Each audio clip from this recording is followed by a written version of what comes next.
guys, in today's video, we're going to be making a rambone slingshot. First step is you want to download these blueprints off of your website, the Slingshot Forum, and print them out, and then you want to cut them out. Alright, so now that you've got it cut out, you want to trace it onto whatever you're going to cut it out with. And what I'm going to do is I'm going to do the core out of this 18mm birch multiplex, and then I'm going to use some of this 18mm or half-inch poplar wood. It's kind of a greenish brown color, and we're going to be using that for the palm swell and stuff, so that's it. Okay guys, so after you've traced on your design, what you want to do is cut it out. You could use a hacksaw or a scrolling saw, or even a bandsaw, it doesn't matter, but I don't have those power tools available, so I'm just using this Black & Decker jigsaw. Alright guys, now that I've cut out the basic shape, you're going to want to cut out the two side profiles, which what we're going to do is just cut out this dark gray area. We're going to cut off the white parts, and then those pieces are going to go right here to make the finger swell and palm swell. And now I've just cut out the basic shape, and it's pretty rough. It's got some burn marks from the blade, and we're just going to be fixing those with rasp and file. Alright guys, well, I've changed my mind. I'm going to go from this poplar wood to some of this dark black walnut, which I didn't realize that I had. I kind of forgot about it. I thought I used all of it, but here's another piece. So I'm going to be cutting it out of this. Alright guys, so we've got the core cut out, and then now we have both of the finger and palm swell parts cut out. And now we're going to rasp and file them to shape after we glue them. Alright, so we have it set up to dry here in my bench vise, and I put some of these wood bench vise claws so the steel would not dent the wood and cause some imperfections and dents in the wood. And so we use this epoxy, just a one-part epoxy, and it expands so it'll make a really tight bond. And I think the best thing to use is a two-part epoxy, but I ran out of that. So after that, just clamp it up in your vise. Make sure you have some other clamps to distribute the weight. And if you clamp it up too tightly, it'll cause a squish out, which all the glue will just squish out, and then your pieces will not stick together, so make sure you don't do that. Alright guys, so now what you want to do is go back to your Scribe's PDF file, and you want to get this side profile for the palm swell, and you want to just trace it onto your rambone.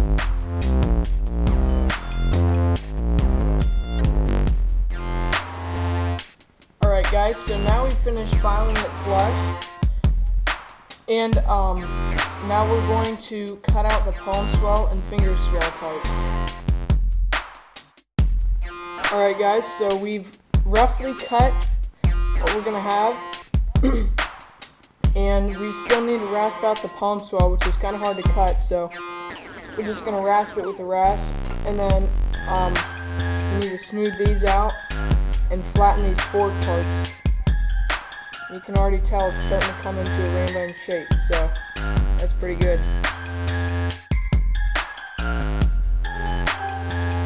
Alright guys, so now we've finished rasping out the handle, and it's pretty rough, so after that we're going to file and sand it.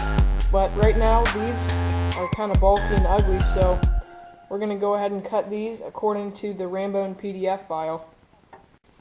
Alright, so I cut this piece out, and this is where the forks go, and this is the back side, so it'll be like this, and that's what we're going to cut out. So we're going to trace it on and cut it. Alright guys, so we have the basic shape cut out here. This was our design, like this, and we just cut that out. So now we need to rasp and file that to shape. And then we'll finish rasping and filing the forks, and then we'll sand it up and oil it. Alright guys, so now we have the forks roughly symmetrical, and we're going to start the long and boring process of filing and sanding the whole slingshot. So what we're going to start out doing is, it has some deep rasp marks as you can see, and we're going to be taking just a regular metal file and filing out the deep grooves. Then we'll be using some sanding sponges and 120 grit sanding paper to start out the sanding process. So here we go. Alright guys, so we had the slingshot sanded up to 220 grit, and that's the highest sandpaper that I have available with me right now. So it's pretty smooth, it's usable, and now we're going to oil it. Alright, to oil it, the best oil to use is some linseed oil, some boiled linseed oil. You could also use sunflower oil or some other kind of wood finish or varnish, but I have sunflower oil here, and what you want to do is take a cloth, this is just a little towel, and you want to dab the oil and wipe it on here. I've tried using a paintbrush, but that usually puts it on too much, and it'll make this walnut wood almost black.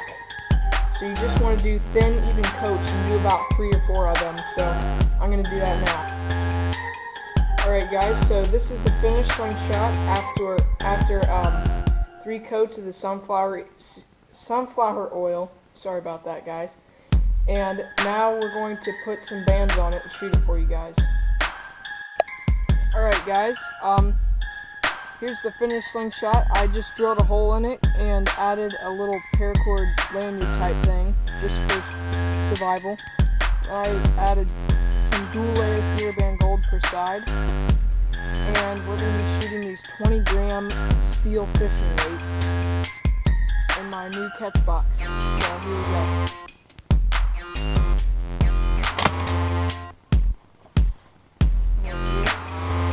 Pretty well in the catch box. Good.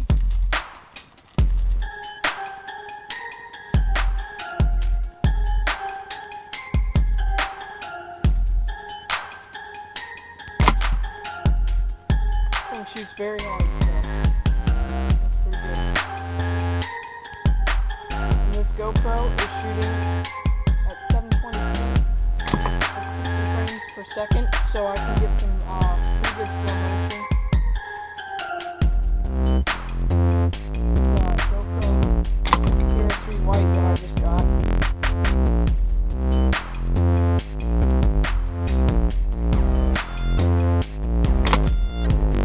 And it shoots pretty good. So